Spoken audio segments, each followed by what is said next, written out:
aquello y que haga que todo aquello funcione.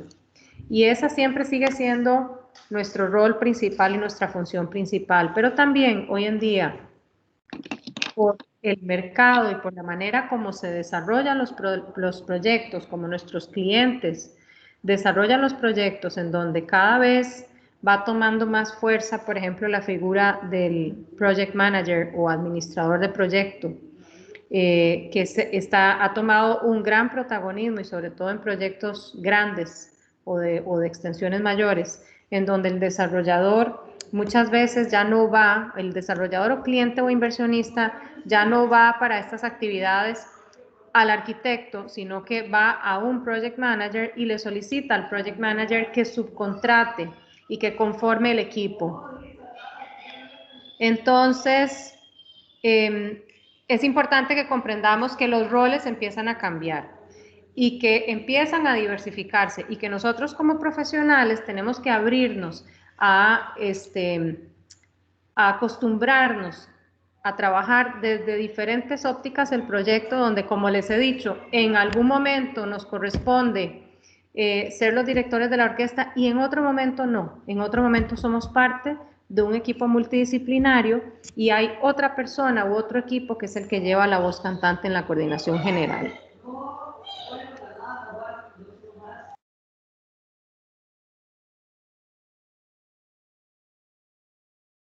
Voy a compartirles pantalla para hablar de este proyecto en particular.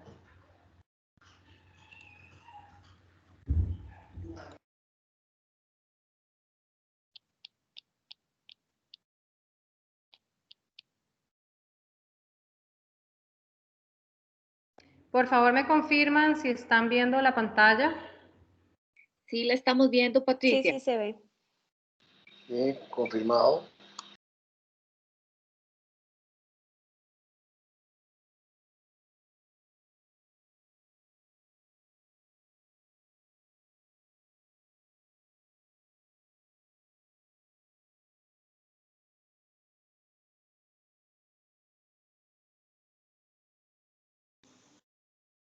Creo que no se oye.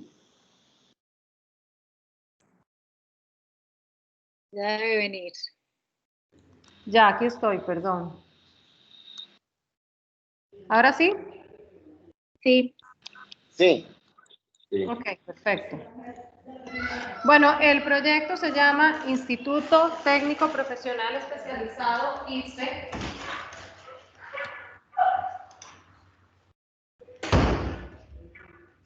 Instituto Técnico Profesional Especializado o ITSE, se le conoce como ITSE. Es un proyecto que se desarrolló en Panamá en los años a partir de 2016 hasta todavía a inicios de este año estábamos trabajando en este proyecto.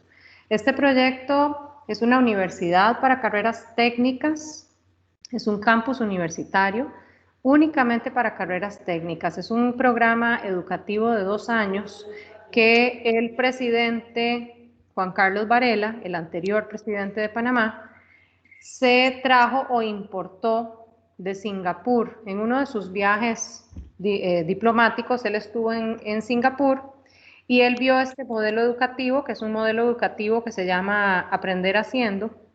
Entonces, le gustó mucho el modelo educativo y decidió crear este proyecto para la República de Panamá. Está ubicado en la ciudad de Panamá, en lo que llaman el corregimiento de Tocumen, que es como decir un distrito. En Panamá los distritos se llaman corregimientos.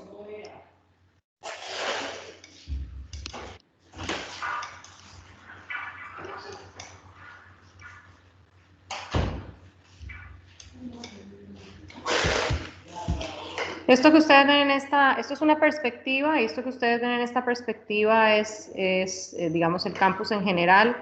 Ahora vamos a ver unas plantas donde podemos ver un poquito más de detalle. El proyecto tiene 5 edificios. Este es un edificio, el edificio número 2, el número 3, el número 4 y la Facultad de Ingeniería, que es la más grande, que se encuentra en la parte posterior del proyecto.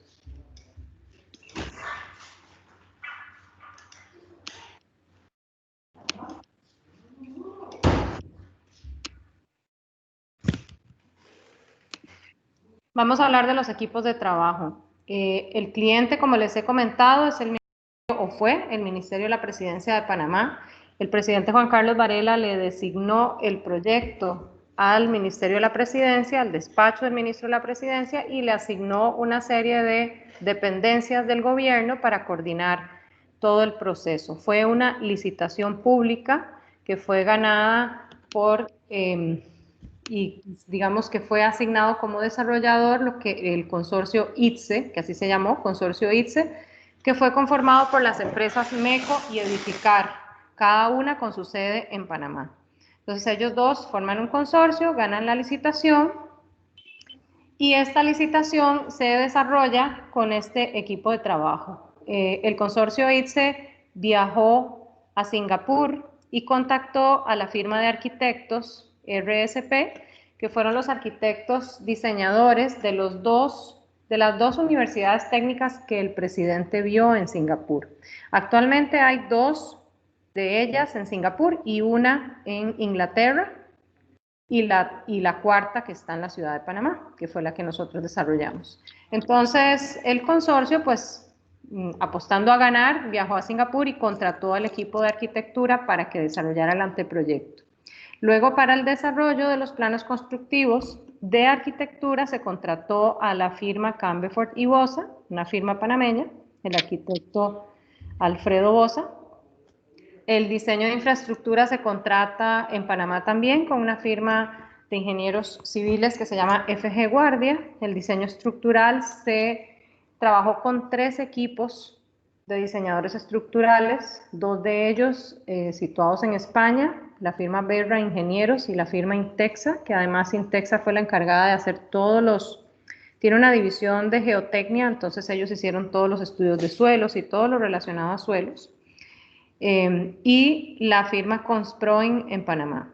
Estos 3 fueron los equipos, el diseño se dividió en 3 firmas.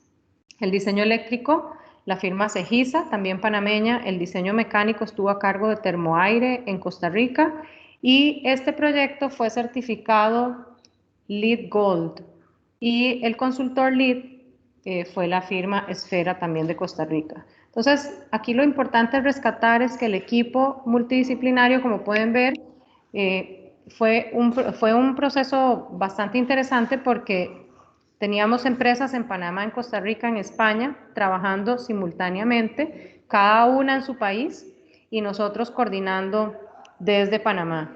Ese fue el rol que tuve yo en el proyecto. Yo era fui la directora de diseño, y entonces pues a mí me correspondió coordinar, aterrizar el diseño, digamos, desde el anteproyecto con la firma de Singapur y pues hacer toda la coordinación multidisciplinaria con todas las empresas que teníamos en diferentes países.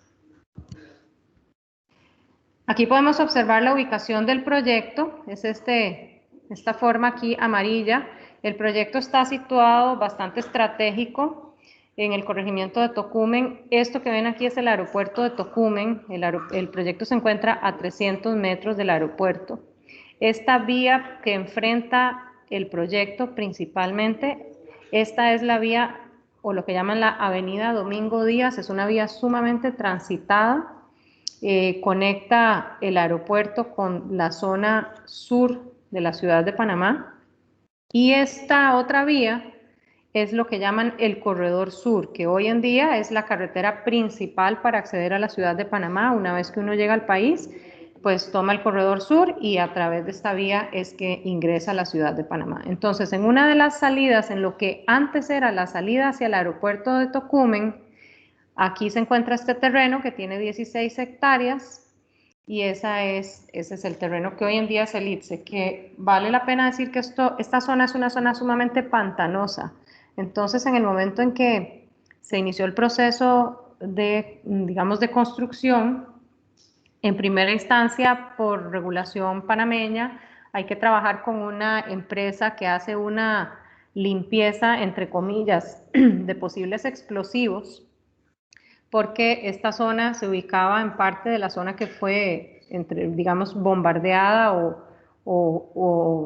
ocupada durante el proceso de sacar al expresidente noriega de este país. Entonces, a razón de eso, hay zonas en Panamá que se deben explorar primero para descartar que haya explosivos que hayan quedado por ahí después de la invasión. Entonces, primero se tiene que hacer toda una exploración para descartar que vaya explosivos o sacarlos en caso de que se encuentren. Aquí en el ITSE no se encontró ningún tipo de explosivo, lo que encontramos fue casquillos de balas y cosas de ese tipo, pero nada explosivo. Después de eso entra una cuadrilla de limpieza para pues, cortar maleza, etcétera, para poder realizar una topografía detallada, porque la topografía que teníamos de licitación era una topografía sacada por GPS, entonces era una topografía muy genérica.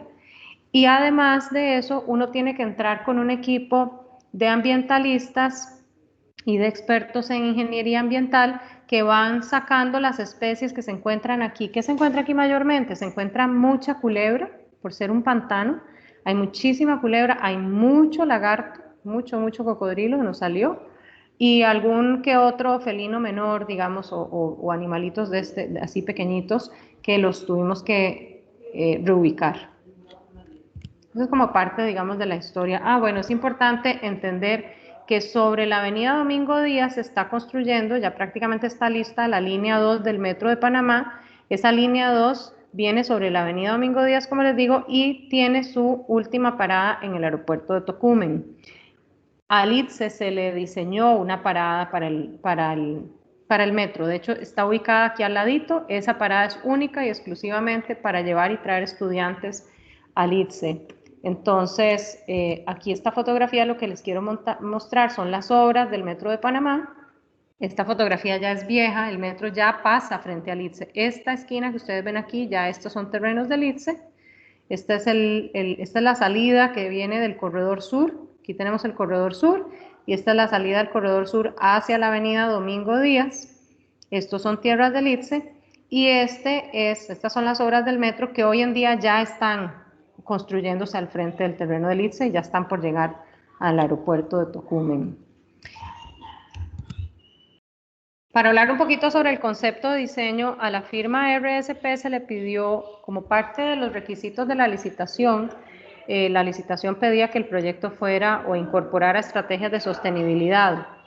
Entonces, aparte de eso, teníamos la obligación de certificar el proyecto con alguna norma o con alguna certificación ambiental. Nosotros escogimos trabajar con LEED.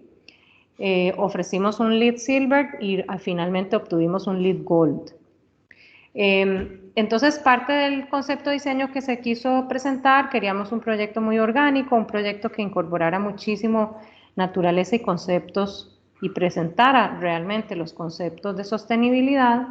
El proyecto, pues estos son unos renders que se entregaron durante la licitación, pero es el conceptual de diseño. El proyecto, todos los edificios son edificios como de formas muy orgánicas, con esquinas redondeadas, incorporan pantallas de vegetación en las fachadas para controlar el asoleamiento. Estos esquemas que ustedes ven aquí son los esquemas que se entregaron con las estrategias de sostenibilidad, pantallas verdes en ciertos puntos para controlar asoleamiento.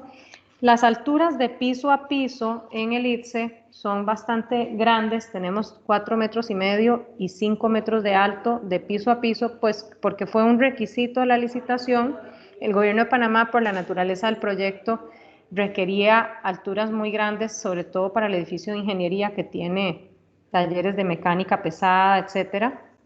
Entonces los edificios, como tienen tanta altura y tienen unos pasillos hacia unos patios centrales que ahorita vamos a ver, se les diseñaron unos parasoles con unos louvers descolgados para bajar un poquito a la escala humana y generar un poco de sombra y protección de la lluvia hacia los pasillos internos.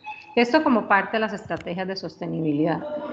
Aparte de, bueno, que por supuesto tenemos planta de tratamiento, que el agua de la planta de tratamiento se utiliza para riego, y tenemos otra serie de estrategias. Tenemos el 20% de la energía del ITSE se provee a través de paneles solares.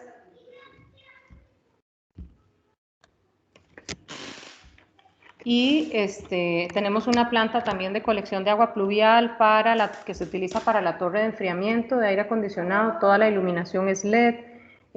Los equipos de aire acondicionado son eficientes energéticamente. Tenemos losas ajardinadas en algunas partes de los edificios, como otra estrategia y medida de sostenibilidad.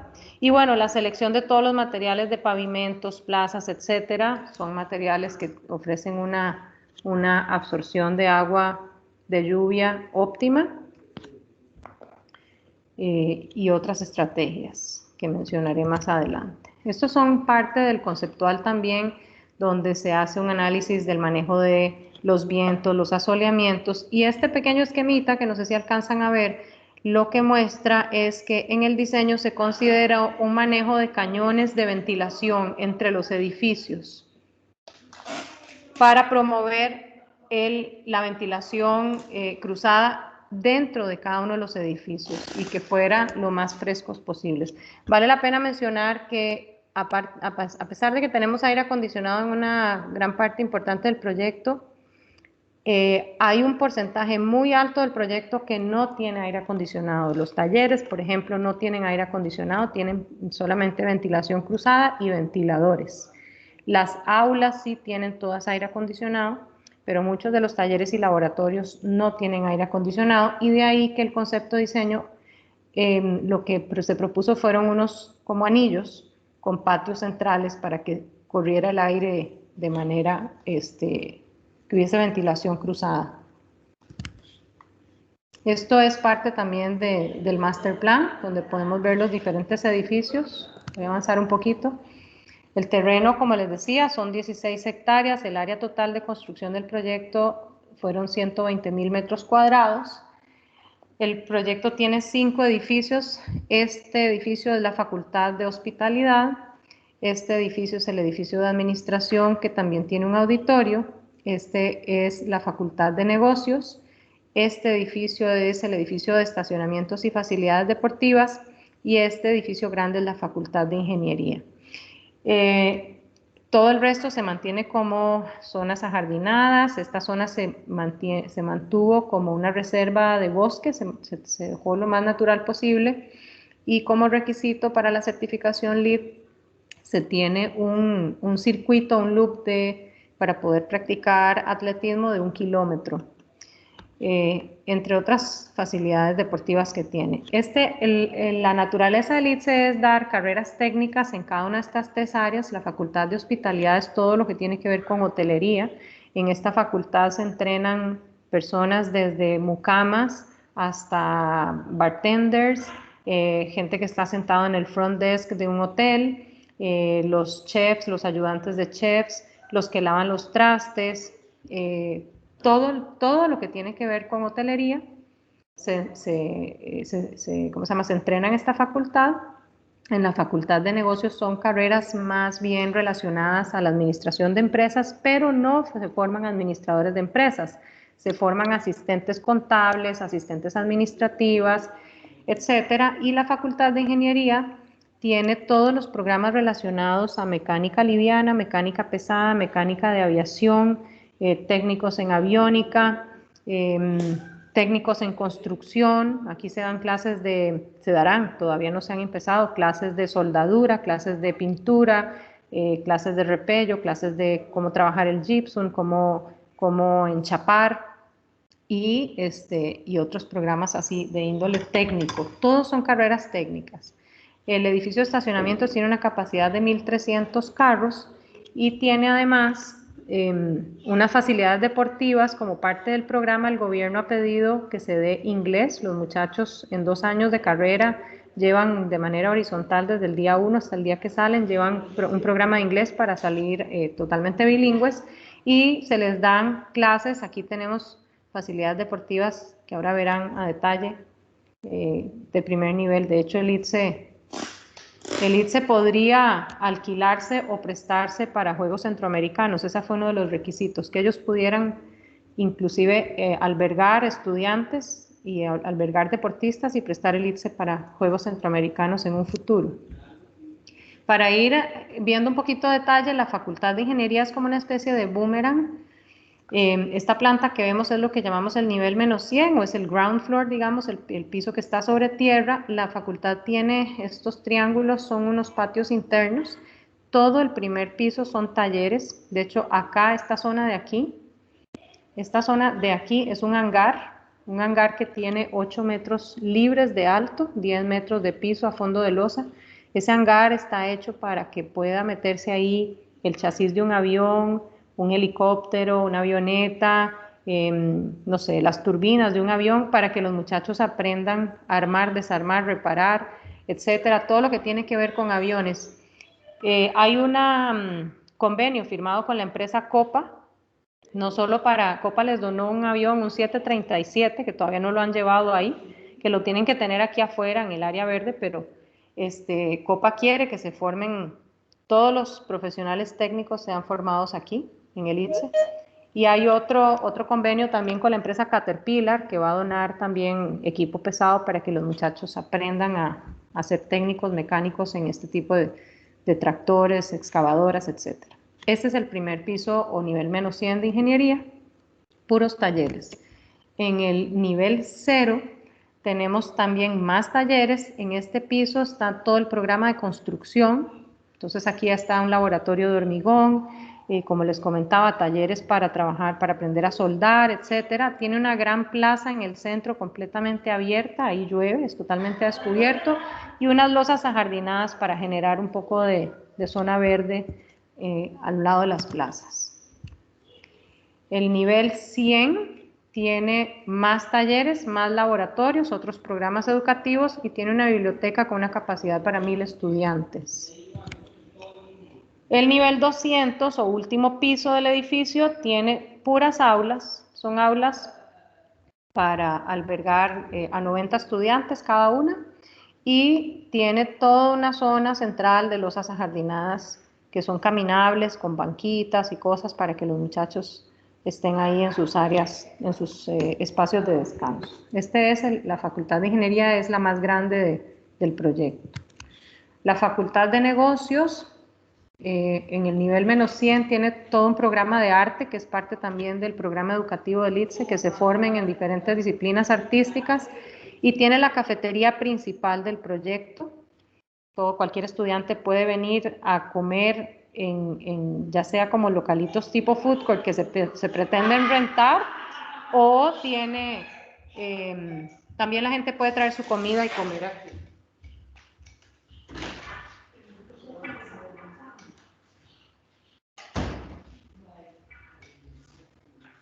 Tenemos el nivel 0 también, que es este nivel, aulas, laboratorios y otro piso de cafetería.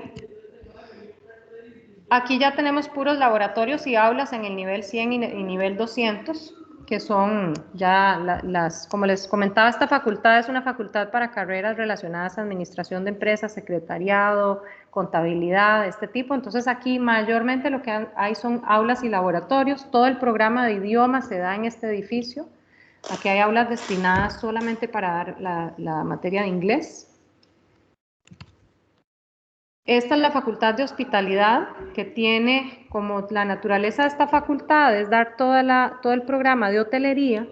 Esta tiene una cafetería bastante grande, es para 750 personas, que se desarrolla en este piso y en este otro piso.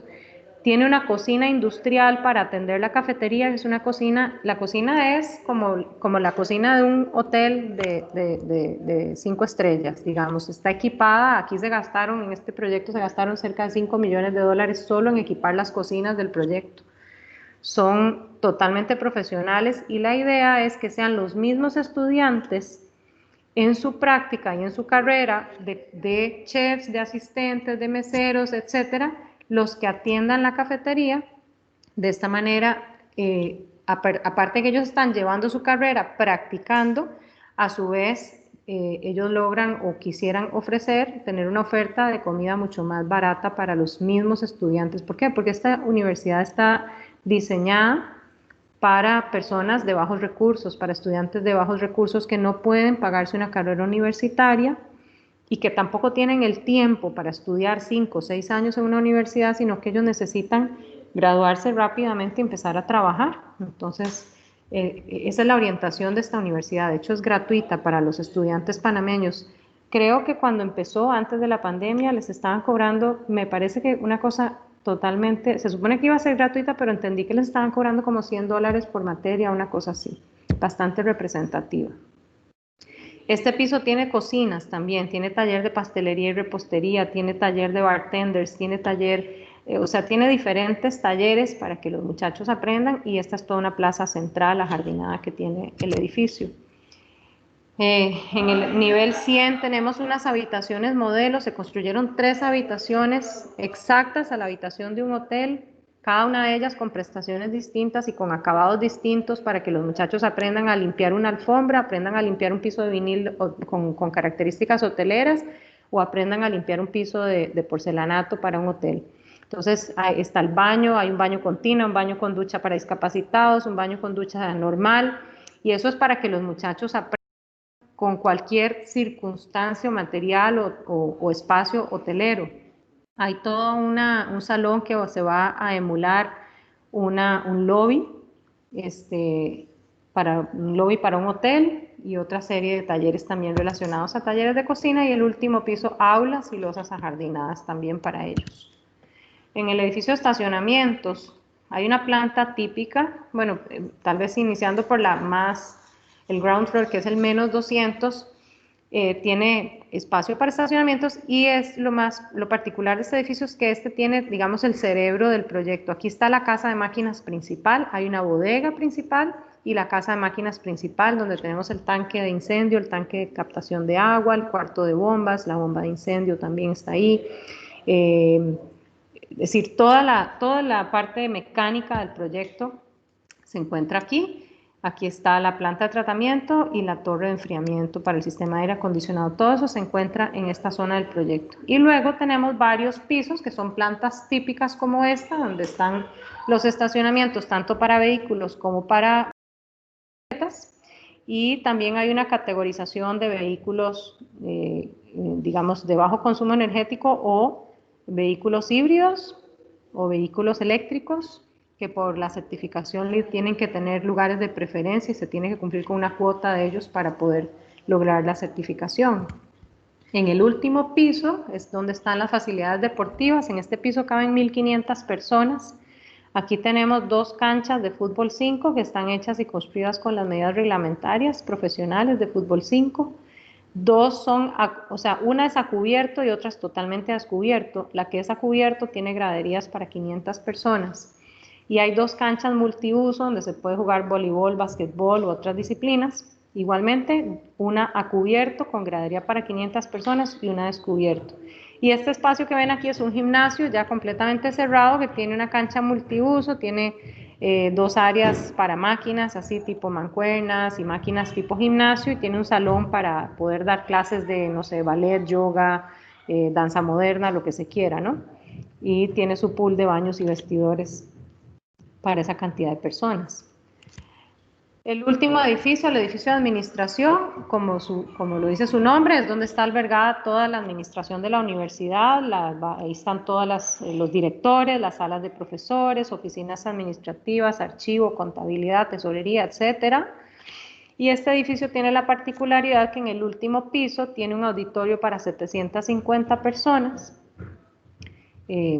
totalmente equipado con lo último en sistemas de sonido y sonorización, etc. Este es el edificio de administración.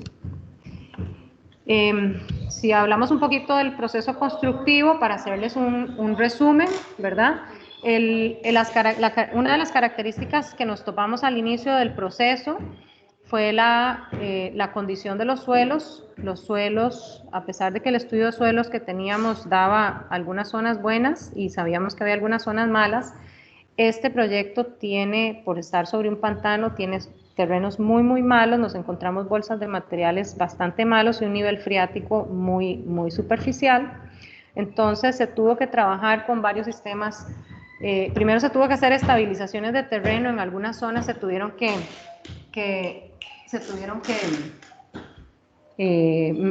que estabilizar el suelo con columnas de grava porque no daba la resistencia, inclusive a profundidades grandes. Este edificio, el edificio de ingeniería por completo está cimentado sobre pilotes. Se tuvieron que meter pilotes primero y después hacer una losa de fundación gigantesca. Y bueno, en otras zonas también placas y vigas. Ese fue el sistema, digamos, de fundaciones. Bastante caro, o sea, fueron millones de dólares enterrados, digamos, para poder lograr sentar estos edificios en este terreno que fue bastante malo. Aparte de eso, este terreno tenía una quebrada que pasaba exactamente por el centro del proyecto. Esa quebrada fue reubicada, la pasamos hacia atrás. En Panamá las quebradas tienen la particularidad de que por un tema cultural la gente tira mucho la basura a los ríos y quebradas, y por esta quebrada pasan hasta colchones, neveras, de todo pasa por ahí. Entonces, aunque el concepto de los arquitectos de Singapur era muy bonito, así como un río cristalino que pasaba en el centro del proyecto, la realidad es otra, y se decidió reubicar esa quebrada y pasarla al fondo del proyecto y hacerle todo un espacio ahí para darle el adecuado mantenimiento, pero que no pasara por el centro, porque aparte de eso también trae aguas contaminadas. Entonces, bueno, ese fue un trabajo importante que tuvimos que hacer, de pasar la quebrada hacia atrás. Esto que ustedes ven es una fotografía aérea de cuando ya se estaban empezando a montar las primeras mesas para las losas de entrepiso, que todas las losas fueron postezadas, todo el sistema de entrepiso fue postensado. Entonces aquí ya se ven las mesas de las losas de entrepiso. El proyecto se trabajó con 11 grúas torre. En total, en el pico más grande tuvimos 11 grúas instaladas, funcionando todas en simultáneo. Aquí se ven los edificios en su proceso de levantar los entrepisos. Aquí se ve un poquito, se aprecia en esta fotografía los pilotes del edificio de ingeniería. Y en esta fotografía, este es como un close-up de la Facultad de Hospitalidad, donde se ve bastante claro el sistema de entrepiso. Y esto era una fosa que tuvimos que crear para la limpieza de las chompipas de concreto. Todo ese concreto que se tiraba aquí, lo que quedaba ya en las chompipas, que ya no se utilizaba y se tenía que digamos, desechar, nosotros creamos una fosa para colectarlo, para mandarlo a una rompedora, y eso se utiliza, eso es una estrategia LEED de reutilización de material, se dona a los carreteros para que hagan, no sé, en calles vecinales, en calles de lastre, en calles de fincas, en zonas de provincia donde tienen que tirar material para estabilizar o para por lo menos crear una superficie sólida de rodamiento. Se utiliza ese concreto, o sea, se reutiliza ese concreto. Entonces, por eso creamos esta fosa. En el pico más grande tuvimos 1,800 personas trabajando en la obra. Y hay una particularidad que no he comentado, y es que el proyecto fue un proyecto de diseño-construcción, la licitación fue un proyecto de diseño-construcción y además fue un proyecto fast track. Entonces eso lo hacía todavía más complicado, puesto que aparte de que estábamos nosotros con la responsabilidad de diseñar y construir, a su vez el proyecto fue fast track, es decir, que conforme se iba diseñando, se iba construyendo y nosotros íbamos generando planos que se iban dando por etapas para que la obra pudiera avanzar. Nosotros arrancamos planos en agosto del 2016 y en noviembre del 2016 ya estábamos haciendo movimiento de tierras. Entonces lo que hicimos fue tener una absoluta coordinación entre diseño y construcción, en donde, digamos, yo tenía que estar coordinando todo el equipo de diseño para generar planos por edificio y por etapa para que pudiese haber obra y a su vez estar obteniendo los permisos parciales de todos los trabajos que se iban ejecutando en campo. Estas son algunas fotografías de detalles donde ya se ve en la realidad las estrategias que vimos en el concepto de diseño. Se ve, aquí podemos observar los louvers con los parasoles que les comentaba. Aquí tenemos 4,5 metros de altura de piso a fondo de losa, entonces con lo que llueve en Panamá y estos patios tan grandes, pues cuando llueve con viento esa agua se mete, entonces se diseñó esto fue parte de las estrategias de sostenibilidad. Este es el edificio de negocios, aquí se ve el patio central de ese edificio, los pisos fueron todos, aquí se dejaron todos los pisos en epóxico. Las losas ajardinadas, esto es una vista de una de las losas del edificio de ingeniería. Aquí se ven son aulas o talleres, no sé qué piso es este, pero aulas o talleres, y tenemos todas las losas ajardinadas, los louvers. En todos los edificios los pasillos se dejaron con las instalaciones expuestas, y eso se hizo adrede para que los estudiantes que estudian en el programa de construcción pudieran ver en la realidad cómo son las instalaciones de tuberías eléctricas y mecánicas, aire acondicionado, incendio y demás, para que las vean ya en realidad. Y si hubiese que hacer alguna reparación, un arreglo, un cambio, lo que sea, los mismos estudiantes la puedan ejecutar. Por eso no hay cielo raso en los pasillos, y en los talleres tampoco, solamente en las aulas y laboratorios se colocaron cielos rasos. Estas son vistas. Esta es la plaza principal, aquí tenemos la Facultad de Hospitalidad, al fondo se ve Ingeniería y aquí se ve Negocios. Esta es una gran estructura, una tensoestructura que se colocó en la plaza central. La intención de esa plaza es que eventualmente pueda haber algún acto diplomático, que si un presidente viene se le pueda recibir en el ITSE. Digamos que el ITSE tiene como varios propósitos, además de ser una universidad, el gobierno de Panamá lo quiere utilizar para actos diplomáticos o de gobierno donde necesite concentrar gente, pues ha pensado en el ITSE para eso.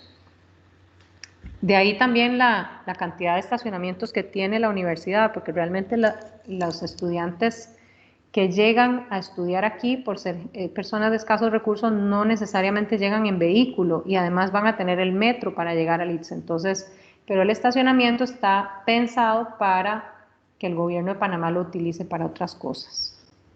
Esto es un puente de conexión entre el edificio de negocios y hacia atrás tenemos la Facultad de Ingeniería. Y en el segundo piso se hizo este puente de conexión para generar un techo sobre el primer piso para que los estudiantes pasen a cubierto, porque ese fue otro de los requisitos de diseño de la licitación. Todos los recorridos dentro del campus universitario deben ser cubiertos por la condición de lluvia que tiene Panamá. Entonces, se tiene que garantizar que un estudiante puede ir desde la primera facultad hasta la última sin mojarse, y eso se dio con el proceso de diseño. La plaza central entre los edificios tiene un asta para banderas, para hacer actos protocolarios, pues todo por supuesto cumpliendo con allá no existe la ley 7600, pero es una ley de protección a la persona con discapacidad. Entonces, allá lo normaliza una entidad que se llama Senadis. Se debe cumplir con el reglamento de Senadis, y bueno, todo lo que son rampas, además de escaleras, hay rampas para ir a los diferentes niveles del proyecto. Este es un ejemplo de uno de los patios centrales. Esta es la Facultad de Negocios, vista desde una de las losas de techo. Aquí vemos todo el vacío del patio central. Son patios muy, muy grandes, y en algunos casos tenemos losas ajardinadas y bueno, zonas ajardinadas en cada uno de los pisos. Estas son algunas vistas aéreas. Hay una zona de estacionamiento a descubierto, que es esta que está aquí. El acceso vehicular principal es por esta zona. Este es el edificio de administración, y este volumen que se ve aquí es todo el auditorio, que tiene 11 metros de alto internamente. Entonces, por eso se ve este volumen tan grande aquí, sólido, totalmente cerrado, porque es el auditorio. Al fondo se ve la Facultad de Hospitalidad, la Facultad de Negocios, el edificio de estacionamientos con sus canchas, como les comentaba, 2 a descubierto, 2 a cubierto, el gimnasio al fondo, y al fondo aquí se ve el edificio de Ingeniería, la Facultad de Ingeniería. Otra vista, ya fotografías tomadas por un dron. Aquí se puede apreciar la tensoestructura antes de que le colocaran la lona tensada. Este diseño es como una especie de cono hacia adentro, que toda el agua de lluvia cae a una fuente que está aquí en el centro, que se reutiliza, y bueno, tiene toda una filosofía de sostenibilidad. Muchas gracias. Esto es la exposición del proyecto ITSE. Esta última es una vista, un render, una perspectiva, pero que ilustra más o menos lo que estábamos viendo ahora desde otra óptica, desde el edificio de ingeniería hacia afuera. Muchas gracias a todos por su atención y cualquier consulta que tengan.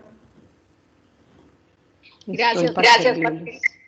Definitivamente impresionante mi proyecto, magnitud y cantidad de metros cuadrados. Yo me escucho con tolerancia, no sé qué será. No, yo sí te escucho. Perfecto.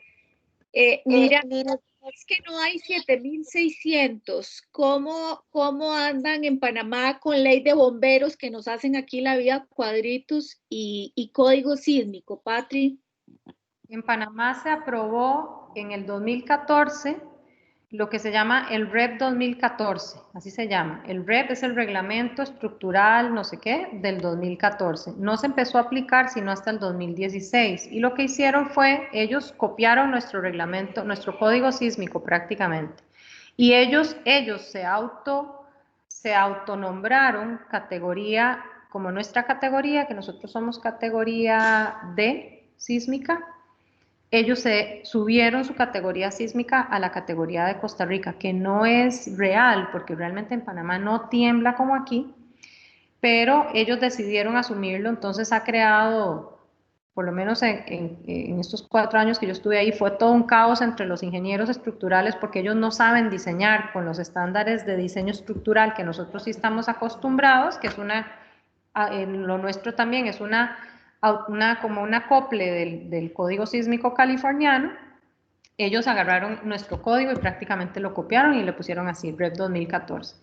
Los ingenieros estructurales tuvieron que capacitarse, unos sí, otros no, ellos realmente no saben cómo diseñar. Esa fue una de las razones por las que nosotros terminamos diseñando con españoles, porque los ingenieros panameños o no lo hacen bien o sobredimensionan y sobreestructuran, pero impresionantemente. Entonces, hay tanta nebulosa todavía en el diseño estructural en Panamá que están más capacitados los ingenieros costarricenses o españoles para diseñar para Panamá que los mismos panameños.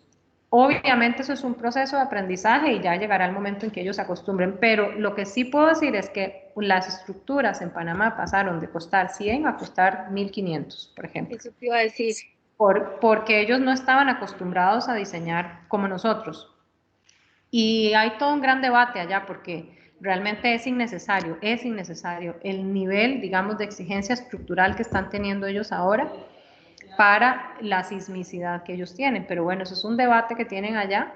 Hay quienes se quieren traer abajo el REP, porque para los desarrolladores también les ha significado costos que ellos no tenían. Pero Patricia, y no enfrentan sismos, pero tienen alguna otra catástrofe natural que amenace las estructuras. No realmente, porque la amenaza digamos, de huracanes o tormentas es la misma que nosotros, están en la misma región, no tienen mayor. A veces hay amenazas de tsunami, siempre se habla y hay rótulos porque es una ciudad costera, ¿verdad? Pero tampoco, realmente no tienen gran amenaza. Todo el enjambre sísmico que nosotros sí tenemos, todas las fallas que nosotros tenemos debajo del territorio costarricense, que son como una tela de araña, toda esa parte se sale al mar frente a Panamá y sí que tiembla en la bahía de Panamá.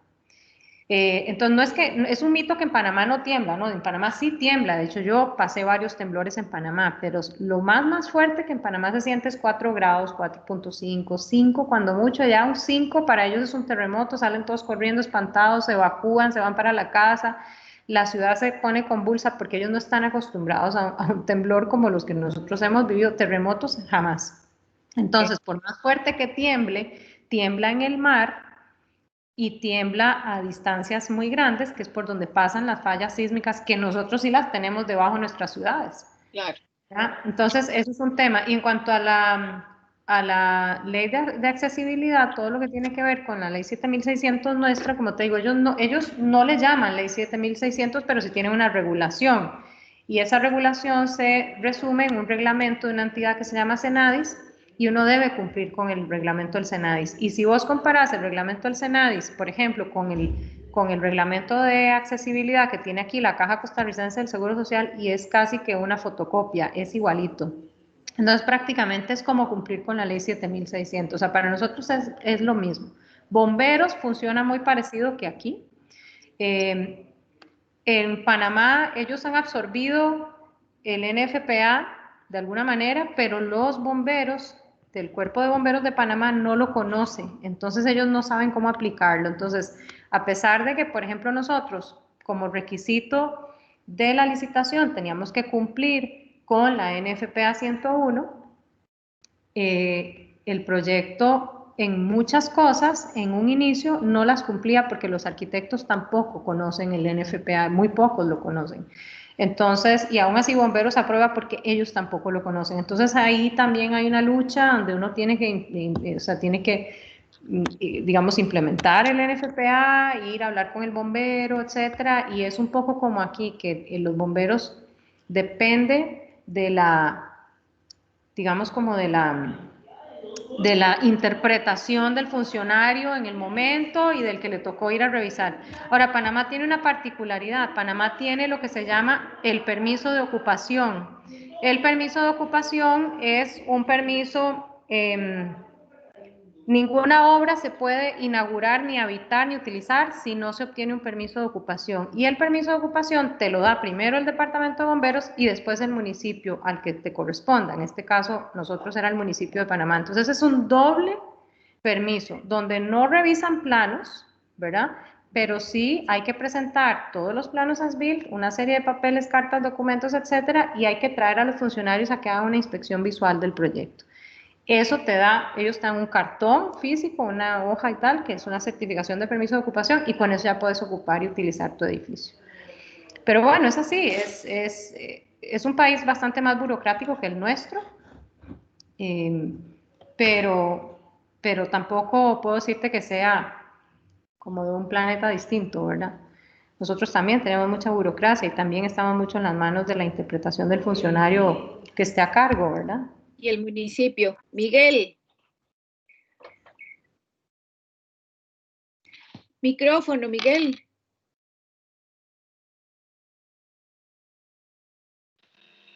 Gracias. Bello el proyecto. Me encantó incluso a nivel de el proyecto emblemático que es cómo maneja hasta una arquitectura casi naval, ¿verdad? Me imagino que tuvo que influir un poco para esa inspiración el referente de Panamá como el canal interoceánico que conecta todo el planeta y la arquitectura también en sus colores y todo. Yo siento que es un proyecto muy panameño. Y el tema que quería consultar, hablando de permisología, siendo un proyecto del gobierno, me imagino que debe haber sido menos complicado que lo que nos toca a nosotros lidiar aquí a nivel de leyes ambientales. Pero me imagino que en Costa Rica drenar un pantano lleno de animales, de lagartos y de culebras hubiera sido imposible. Bueno, sí, nosotros teníamos el apoyo absoluto, por supuesto, del presidente Varela, porque ese fue su único proyecto durante la gestión que él tuvo. Vamos a ver, él heredó proyectos del presidente Martinelli, que los continuó, el metro, el mismo aeropuerto, unos hospitales, la ciudad hospitalaria, pero de su gestión, el único proyecto que fue ejecutado fue el ITSE. Entonces por eso él estructuró dentro de su gabinete una serie de dependencias para dar un apoyo absoluto al ITSE. Ahora bien, está la otra parte es que las instituciones tampoco quieren ser señaladas como que pasen por alto cosas porque es un proyecto del Estado, entonces a veces lo revisan a uno con más detalle para no ser señaladas. Entonces, por ejemplo, el municipio de Panamá cero, o sea, ahí era todo, lo más que sí pasaba es que a veces nos daban prioridad para que nos aprobaran más rápido, o sea, nos pasaran más rápido en el curso del diseño, pero no tuvieron piedad, digamos, a la hora de revisar. Ahora bien, la parte ambiental sí se manejó.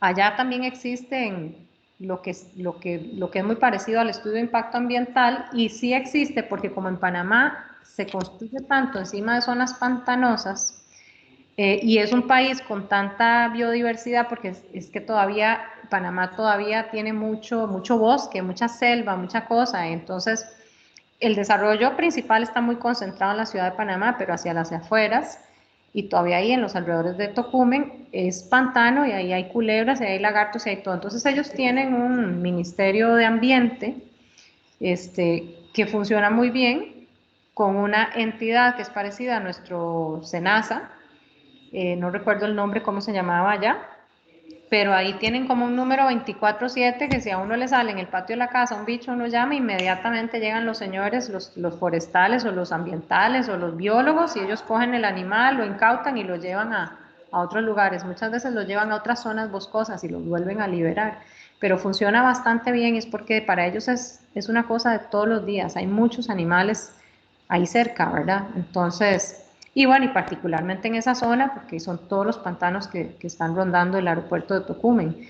El aeropuerto de Tocumen es dueño de todos esos terrenos, pero de toda esa zona ellos son los dueños. Y de hecho hay un megaproyecto al lado del ITSE que es de la institución del aeropuerto de Tocumen, que allá es una institución pública. Tocumen tiene un megaproyecto para hacer ahí detrás del ITSE, en esos pantanos, como decir, una avenida Escazú, pero gigantescamente grande, con apartamentos, con un mall, con no sé qué, con amenities, con un parque de diversiones. Se supone que algún día eso lo van a construir ahí, al lado del aeropuerto. Pero sí, sí funciona, la parte esta del control ambiental funciona bastante bien. Y son estrictos, ellos te exigen tu regente ambiental, todos los meses llegan, ellos revisan, ellos están al cuidado de que si salen. Nosotros nos salió de todo durante el transcurso de la obra, nos siguieron saliendo animales y teníamos una regente ambiental que ella era ingeniera, bióloga, ella los incautaba, cada rato llegaba al proyecto con una caja con una culebra o con no sé, un mapache, lo que sea, ella los incauta y ya ella sabe dónde llevarlos para que para protegerlos, ¿verdad?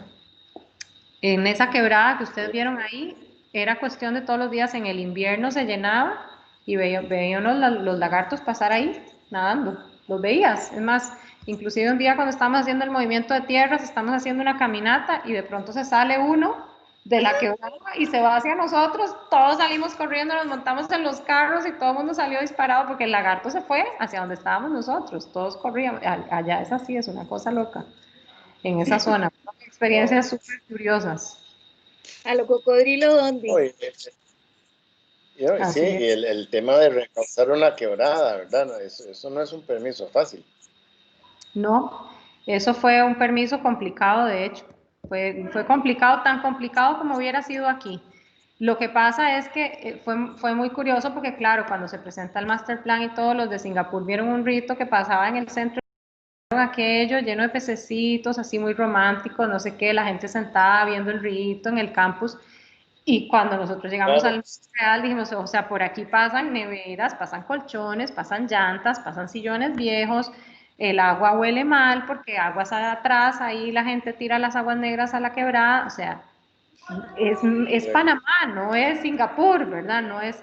Entonces, lo primero que dijimos, no, esto hay que tirarlo para atrás y aparte le hicimos un cauce más grande, o sea, le ampliamos su capacidad, le pusimos varios retenes para contener, digamos, de alguna manera, cualquier cosa que venga grande para que el ITSE la pueda sacar y desechar, porque esa quebrada va a dar ahí al pantano. No da ni siquiera al mar, llega a una zona y se abre y se dispersa en el pantano y desaparece. Entonces, el asunto es que la gente tira todo y en invierno es pasar así el colchón, la estructura de una cama de hierro así vieja, arrumbrada, pum, pum, pum, pasa. Entonces, todo eso queda esa basura en el pantano. Entonces, parte de la colaboración del IPSE fue crear unas mallas de contención para que si venía un mueble, hay una cosa extraña, poderla sacar y llevarla a un botadero. Pero es parte de la cultura de ellos, ¿verdad? Ellos, bueno, nosotros tampoco es que tengamos nuestros ríos de ciudad limpios, pero allá sí que es muy común, ahí no te sirve la lavadora, pum, para la quebrada más cercana, es una cosa cultural. Patricia, contanos de estas aulas que decís que no tienen aire acondicionado.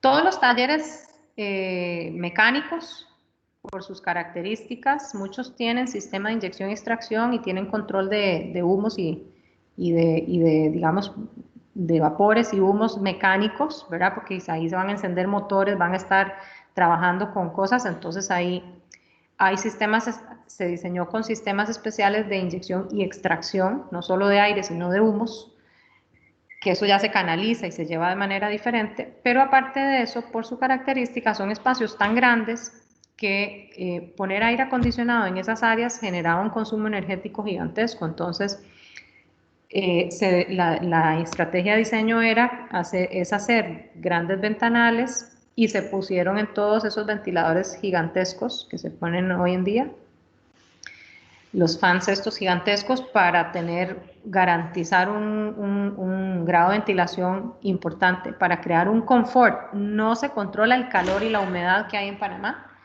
¿verdad? Porque eso ya está ahí en el ambiente, pero sí un movimiento de aire para crear un confort y que los muchachos puedan estar ahí adentro trabajando. Entonces, en ese sentido, fue una decisión estratégica y que tiene que ver con el consumo energético del ITSE, a pesar de que el 20% del consumo del ITSE se obtiene a través de paneles solares, que es una cosa gigantesca. O sea, toda la facultad de ingeniería y todo el edificio de estacionamientos, el gimnasio, están llenos de paneles solares, porque nosotros teníamos que garantizar el 20% de generación, de autogeneración. Y a pesar de eso, el consumo energético es inmenso, porque es un proyecto muy grande. Entonces, esa es la razón por la que muchos de esos espacios, que son muy técnicos, ¿verdad?, se dejaron sin aire acondicionado. Miguel tiene otra pregunta, sí. Sí, el otro tema era precisamente hablando de control ambiental. Vi que hay muchas de las fachadas que no tienen protección climática, como en otras más bien es algo muy rico y hasta plásticamente desarrollado de una manera muy protagónica. Esos espacios que no tienen protección climática en las ventanas, ¿qué tipo de ventanería se aplicó? La ventanería, para poder cumplir con la certificación, por supuesto que es una ventanería, es vidrio doble con cámara de aire en el centro, ¿verdad? Son ventanas insuladas, todas ellas, con un control de transmisión de calor y de temperatura y de rayos ultravioleta que cumple con la norma, digamos, para la certificación LEED. No te puedo decir el R, te lo quedo debiendo, no me acuerdo cuál es el R, pero cumplía totalmente con la norma. Son vidrios insulados, el vidrio de afuera es insulado verde y el vidrio de adentro es totalmente transparente. Pero sí tienen, o sea, todo el envoltorio del edificio, que es mucho de ellos vidrio, cumple con todas las características para control de temperatura y se diseñó, fue revisado y diseñado y especificado con la participación de Termoaire como ingenieros mecánicos, porque ellos tienen que considerar en su diseño mecánico para la estrategia de sostenibilidad del sistema de aire acondicionado, ellos tienen que considerar el aporte o no de las ventanas, ¿verdad? Entonces fue todo un trabajo en conjunto para la especificación de los vidrios, pero aparte de eso, en las fachadas que reciben mayor asoleamiento, no se nota tal vez en las fotografías porque son fotografías con el proyecto en el proceso o al final de la construcción, todavía no han crecido bien las plantas, pero hay unos cables de acero galvanizado en las fachadas que están más expuestas al sol, que van todas las fachadas tienen unos maceteros perimetrales, no sé si lo observaron, por fuera. Del macetero al macetero del siguiente piso hay un enjambre de cables y ahí en los maceteros se sembraron unas plantas trepadoras y la intención es que eso en algún momento va a trepar y va a producir una pantalla vegetal para el control del paso del sol, básicamente, para disminuir el asoleamiento, porque son fachadas muy altas, ¿verdad? Son alturas de piso grandes. Entonces... Claro, el clima de Panamá es muy intenso, ¿sí? El clima de Panamá es muy fuerte, es muy caliente. Sí, ahí pasa uno mayor de 38 grados cualquier día, desde las 6 de la mañana ya está a 36 grados, ¿verdad? Entonces es absolutamente caliente. Y además llueve mucho, entonces tiene que haber un balance entre el control de temperatura, entre la cantidad de ventilación, que ese fue otro cálculo que se hizo con esfera, cuánto te pide la norma de circulación de aire fresco, pero que además nosotros pudiéramos controlar con el ángulo de abatimiento de las ventanas la entrada de la lluvia, porque cuando llueve, o sea, cuando llueve con fuerza, llueve torrencialmente, entonces tampoco se pueden tener las ventanas abiertas de par en par porque se nos inundan los salones adentro. Entonces, todo el diseño, el cálculo del ángulo de apertura de las ventanas, que ninguna es corrediza, no son celosías, no todas son abatibles y tienen un ángulo máximo, creo que llegamos como a 35 grados de apertura, que permite que un aguacero aún fuerte, la ventana puede estar abierta y lo que te entra es un rocío, pero no se te inunda el salón, porque en los salones que no tienen aire, no se pueden encerrar, aunque llueva, tienen que dejar abierto, tiene que correr el aire porque no tienen aire acondicionado. Entonces todo ese estudio se tuvo que hacer para poder decir, bueno, está lloviendo, sí, no tenemos aire, los ventiladores se mantienen, pero las ventanas deben estar abiertas, porque si no se convierten en zonas inhabitables, sumamente calientes para ellos. Claro, claro, claro, es toda una ciencia, toda una ciencia. Yo les insisto a los estudiantes de que hay que respetar el clima y hay que estudiarlo. Es importante el aporte. Tal vez como un comentario al margen les cuento que recientemente recibimos la noticia, la solicitud del gobierno panameño actual.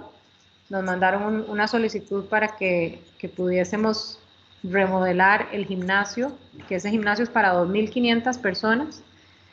Perdón, es de 2.500 metros cuadrados, perdón, dije mal, para convertirlo en un hospital del COVID. Wow. Ya nos enviaron la solicitud formal, cuántas camas tienen que poner, hay una parte que la tenemos que cerrar para que se convierta en una UCI y no sabemos por cuánto tiempo lo van a dejar, pero de momento el gimnasio ahí arriba va a ser un hospital de COVID. Pero eso por solidaridad, Patricia, porque la pandemia los está arrasando. En realidad es porque la pandemia los está arrasando. Lo que pasa es que, porque no es un ofrecimiento, o sea, el ITSE es una institución, el ITSE para existir se creó una ley, porque la universidad per se no existía, y como es una universidad pública, hubo que hacer todo un marco regulatorio, que eso ya no lo hicimos nosotros, obviamente, lo hizo el gobierno de Varela, pero ellos crearon una ley que se llama la ley ITSE, que le da marco regulatorio para que la universidad exista y se convierta en una institución del Estado, ¿verdad? Entonces el ITSE es propiedad del Estado, del gobierno, de la nación, así es como se llama, es propiedad de la nación. Entonces, bueno, el presidente que esté a cargo puede hacer con el ITSE lo que quiera. Si mañana lo quiere convertir en, no sé, en un campus de lo que sea, en un hotel gigantesco, lo puede hacer, ¿verdad? Entonces, a raíz de eso, bajo esa premisa, este presidente decidió que en ese gimnasio podía albergar pacientes COVID. Pero lo que pasa es que ahorita mismo lo que nosotros sabemos es que hay mucha oposición porque hay gente que dice que el gobierno tiene otros edificios que se prestan más para hacer hospitales COVID y la gente no quiere que le toquen el ITSE porque como es para los jóvenes, la gente no quiere que le toquen el ITSE, pero realmente lo lamentable es que cuando se empezó a dar clases, nosotros cuando este año todavía ya estábamos terminando los últimos detalles, empezó a operar la Facultad de Negocios y la de Hospitalidad, ya había estudiantes ahí. Cuando vino la pandemia, pues se fueron los estudiantes, se empezó a hacer todo de manera virtual, y claro, el ITSE quedó cerrado, ¿verdad? Las instalaciones están cerradas y no pueden ir los estudiantes ahí. Nosotros tenemos gente ahí que lo que hace es básicamente darle mantenimiento, encender los aires, prender los equipos y todo, porque lleva 7 meses eso ahí cerrado. Entonces la planta de tratamiento se pone a funcionar, todo, se enciende el sistema de riego, todo, porque si no eso son millones de millones. Ese proyecto costó 180 millones de dólares, costó. Entonces, el gobierno, o sea, Panamá no quiere tirar a la basura 180 millones de dólares. Entonces, obviamente, hay gente que nosotros todavía tenemos ahí que lo que hace es arrancar el proyecto y darle mantenimiento. Pero entonces este presidente decidió que no, que el gimnasio del ITSE, y ahorita hay gente que está furiosa y hay un montón de gente en contra. Ellos acaban de inaugurar, un tiempito antes que nosotros, se inauguró el centro de convenciones ahí en la zona por donde está el Causeway, en Amador, un centro de convenciones gigantesco. Ese está también en desuso porque como no puede haber eventos masivos, eso está cerrado y es 14 veces más grande que el gimnasio del ITSE, ¿verdad? Entonces la gente dice, ¿por qué no cogen un ala, un pedazo del centro de convenciones y no nos tocan el ITS, pero bueno, este presidente decidió que ahí, y ya nos llegaron hasta los planos y todo del Seguro Social de Panamá, con la disposición de las camas y todo, están pidiendo que hagamos una adecuación. En realidad, la intención es que sea temporal y que una vez superada la pandemia, pues se saca todo eso de ahí y se recupera el gimnasio. Pero por lo visto va para adelante, es para meter como 300 camas. Bueno, ahí nos contás, ahí nos presentás qué transformación van logrando. Remodelación. Sí, es un dato curioso. ¿Alguna pregunta, jóvenes?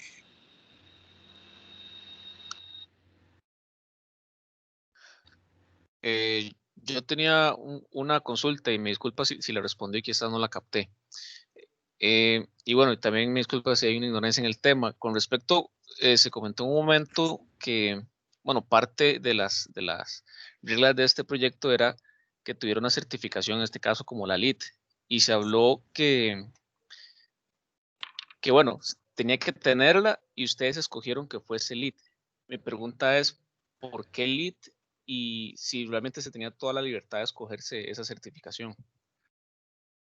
Sí, nosotros teníamos toda la libertad, podríamos haber escogido una certificación europea si hubiéramos querido, y alguna como como EDGE, que es la del Banco Mundial, podríamos haber escogido esa. O sea, el pliego de licitación no obligaba a una certificación LEED, sino obligaba a una certificación ambiental del proyecto. Nosotros escogimos LEED porque es la que más conocemos, es la que nos parece más completa, es donde tenemos más experiencia en este lado del mundo y tenemos, digamos que ya hay camino recorrido en nuestros países con certificaciones LEED. Las normas europeas, por ejemplo, tenés que traerte un certificador, porque ya se sabe, todas estas normas uno tiene que tener entes certificadores. Entonces, las normas europeas no hay entes certificadores aquí. Nosotros en Costa Rica tenemos mucha experiencia y bueno, escogimos a la firma Esfera. Se hizo también una licitación ya a lo interno de nosotros, ¿verdad? Con gente en Panamá y de Costa Rica que certifica proyectos LEED y la licitación la ganó Esfera, que tiene muchísima experiencia, tanto aquí como en Panamá, certificando proyectos y es básicamente por eso, porque conocemos la norma, porque sabemos cómo diseñar para que se pueda aplicar esa norma y en América, por lo menos de Estados Unidos, México, hasta algunos países de Sudamérica, es la norma más conocida y sabemos que es efectiva, sabemos que digamos, las estrategias de sostenibilidad que propone son efectivas. Entonces esa fue la razón por la que la escogimos. Como les decía, nosotros ofrecimos cuando dijimos, bueno, lo vamos a hacer LEED, lo vamos a hacer LEED Silver. Y la cantidad de estrategias de sostenibilidad que se propusieron con el diseño y con el proceso del commissioning, que es el proceso de construcción, la certificación del proceso de construcción, logramos más puntos y pudimos obtener la certificación Gold. En este momento, hasta donde sabemos, el ITS es el único edificio institucional en Centroamérica que tiene certificación LEED Gold. Aquí en Costa Rica hay LEED Gold, pero no edificios institucionales, son edificios privados. Entonces, bueno, eso fue para Panamá es una gran cosa. Ellos estaban muy contentos y muy orgullosos de tener la certificación. Se aplicaron todas las estrategias de sostenibilidad, de la selección de materiales, como les comentaba, el diseño en sí, el manejo de la transmisión de calor en el techo, en las ventanas, manejo de estrategias energéticas, las plantas que se escogieron para el diseño de paisajismo, todas cumplen con ser plantas endémicas, que son de bajo mantenimiento, etcétera, etcétera, etcétera, ¿verdad?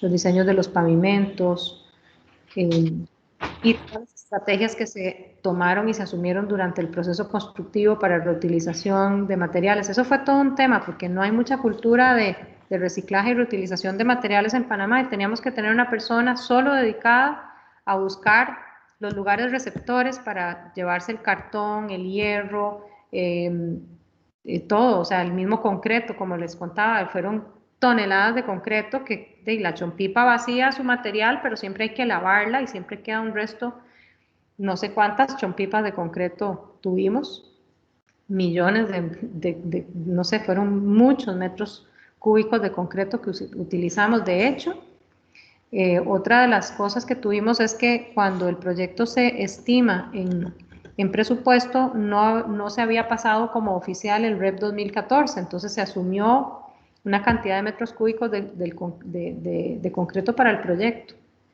Y cuando entra en vigencia el REP 2014 y se hace todo el rediseño estructural para cumplir con el REP 2014, se nos triplicó la cantidad de concreto y acero que tuvimos que utilizar para el proyecto. Entonces, toda esa cantidad de concreto que se dispensaba y había que lo reprocesamos y lo logramos donar.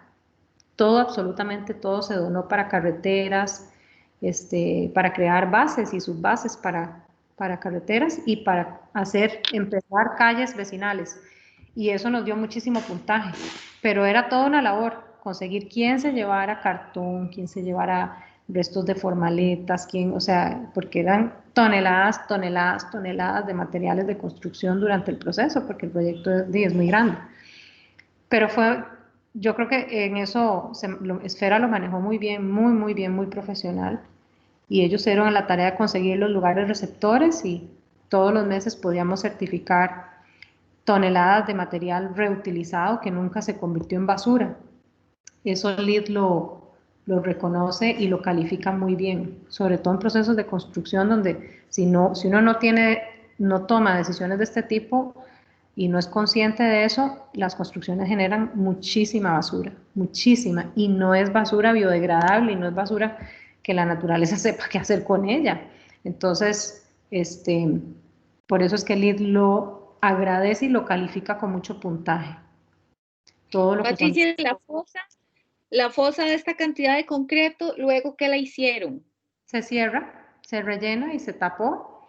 Es parte obviamente escogimos una zona que era jardinería, ¿verdad? No iba a haber nada ahí encima. Al final del proceso, esa fosa tiene unos plásticos adentro, porque como eso se lavan las chompipas, eso tira agua con cemento, eso no se puede ir en el subsuelo, ¿verdad? Entonces ahí en la fotografía no lo señalé, pero ahí está la chompipa vaciando, que se lava con unos equipos a presión y hay una bomba extrayendo el agua, ¿verdad? Y se la llevan. Se llevan el agua con el cemento, porque esa agua se tiene que llevar a unas plantas de tratamiento que tienen las cementeras. No se puede tirar esa agua al sistema de colección pluvial, ni a una quebrada, ni a nada, porque es agua que tiene cemento, ¿verdad? Entonces, por un lado se lava, por el otro lado se absorbe, se saca el agua con un sistema, con una bomba, se está bombeando eso para afuera, y cuando ya eso está seco, se saca con bajops o con excavadoras, se manda a una quebradora y se dona.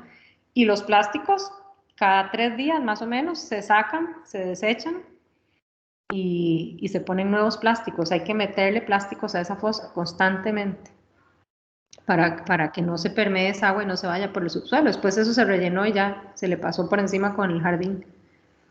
Muy bien. ¿Alguien más, chicos? ¿O dejamos descansar a doña Patricia?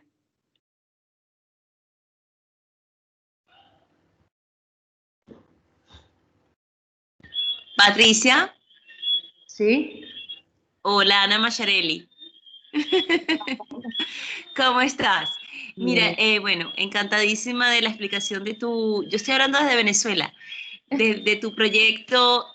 Yo manejo temas de sostenibilidad. Yo quería saber cuál ha sido el impacto, porque de veras que hicieron un proyecto maravilloso y bordearon muchísimos temas de sostenibilidad, sea de aguas, de sol, de clima, de impacto en la temperatura. ¿Cómo fue?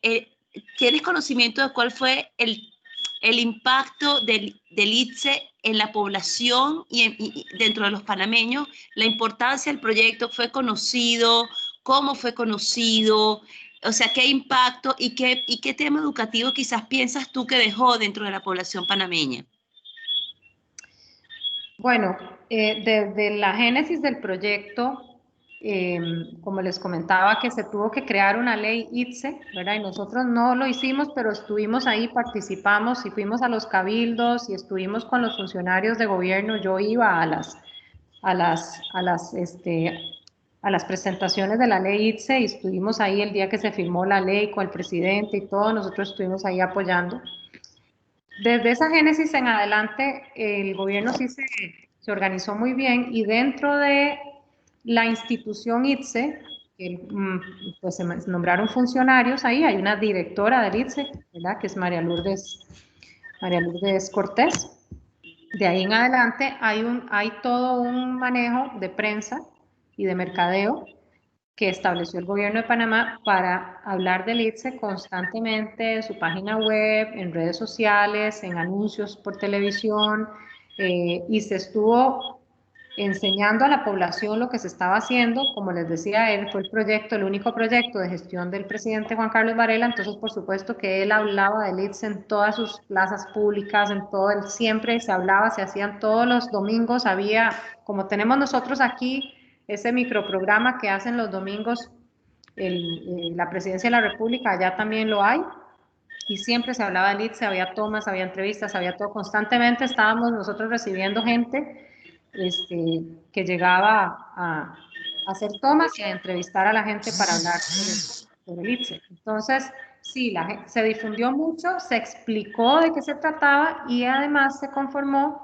toda una red de gente que iba por los colegios a explicar, ya les llevaban sus panfletitos a los estudiantes para que ellos fueran viendo las carreras que se iban a dar en el ITSE y pudieran ir considerando inscribirse en el ITSE cuando salieran de quinto año.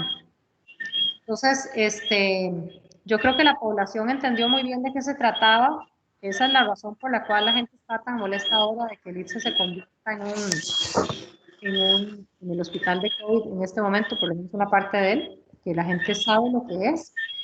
En cuanto a estrategias de sostenibilidad, no sé qué tanto el gobierno haya manejado el tema. Sí se habla que es un proyecto LEED, se maneja a cierto nivel, digamos, de conocimiento profesional entre instituciones, con instituciones bancarias, y ese discurso se da a ciertas esferas y a ciertos estratos de gente que sabe lo que es LEED y reconoce lo que es LEED, pero digamos, la gente del pueblo, la orientación del mensaje es mucho más el programa educativo, la oferta, digamos, la oportunidad social para estos estudiantes de escasos recursos que puedan acceder a estas carreras, prepararse de manera prácticamente gratuita y a un nivel profesional mucho más alto. Pero sí se dieron como estas dos líneas de mensaje. Gracias.